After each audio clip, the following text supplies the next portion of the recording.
और जब स्वामी जी ट्रेन में जा रहे थे तो थोड़ा बर्थ होती है ट्रेन की, जहाँ बेड जैसा होता है, उस पर लेट गए, उनकी आंख लग गई।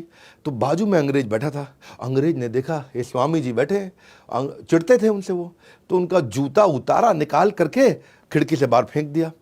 अच्छा, स्वामी जी ने देख लिया कि खिड़की से बाहर फेंका, पर वो कुछ बोले नहीं, और अंग्रेज भी देखा स्वामी कुछ बोल नहीं रहा है, तो अंग्रेज को लगा इसको अंग्रेजी आती नहीं होगी या मुझसे डर गया तो ये कुछ बोल नहीं पा रहा है मेरे आगे।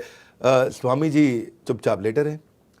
थोड़ी देर में अंग्रेज को भी नींद लग गई। जब अंग्रेज को नींद लगी तो स्वामी जी ने जो है उठे, उनका हैट और अंग्रेज का कोट उठा करके खिड़की से बाहर फेंक दिया। जब अंग्रेज उठा तो देखा भाई हैट कोट कहीं मिल नहीं रहा, तो बोले स्वामी जी आपने मेरा हैट कोट देखा है? बोले हाँ देखा है। बोले कहाँ है वो? बोले वो मेरे जूते ढूंढने गए हैं। मेरे जूते ढूंढने गए। इतना तेज टिट फॉर टैट करते थे स्वामी जी के बारे में। नेताजी सुभाष चंद्र बोलते थे कि ये फुल ब्लडेड मैस्कुलिन पर्सनालिटी है, फाइटर टू द कोर है। हाँ, फुल ब्लडेड का मतलब always enthusiastic, high on energy. ये कोई असाधारण वैसे स्वामी जी नहीं थे जो केवल हाथ ही जोड़ के ऐसे बैठे रहे, ये अलग प्रकार के स्वामी जी थे। इनका प्रेजेंस ऑफ माइंड बहुत तेज था। एक दिन जब ट्रेन में ट्रैवल कर रहे तो वहां कुछ लड़कियां आ गई सामने।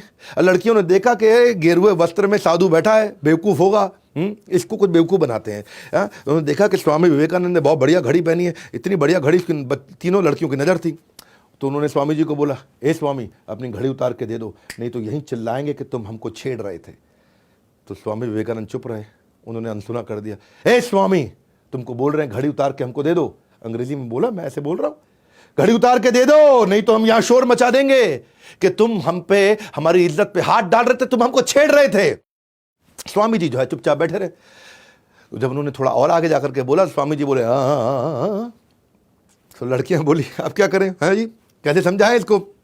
स्वामी जी बोले हाँ। और लड़की अच्छा पढ़ लेता है, बोल नहीं पाता, सुन नहीं पाता। उन्होंने लिख के दे दिया कि भैया सुनो, मेरी अपनी घड़ी उतार के दे दो, नहीं तो सबको बता देंगे तो हमको छेड़ रहे हो। स्वामी जी ने जैसे ही पर्चा लिया, जेब में रखा, बोला अब पुलिस को बुला लो, अब संभाल लूंगा। तो बहुत तेज थे वो कि जो लिखे तो मैं ले लिया, घड़ी उतार के दे दो। ये स्वामी जी का जो है ना प्रेजेंस ऑफ माइंड, ये कमाल का था। इनकी फोटोग्राफिक मेमोरी थी। एक दफ़ा इनको समुद्री जहाज से जब अमेरिका में जा रहे थे, तो ये और इनका दोस्त जो कप्तान जहाज चला रहा था, कप्तान से बोले कि भाई साहब आप अखबार नहीं पढ़ रहे हैं तो आपका अखबार हम पढ़ लें थोड़ी देर के लिए। तो कप्तान बोला पढ़ लो, लेकिन मुझे वापस चाहिए क्योंकि मैंने अभी तक पढ़ा नहीं है। स्वामी जी बोले ठीक है।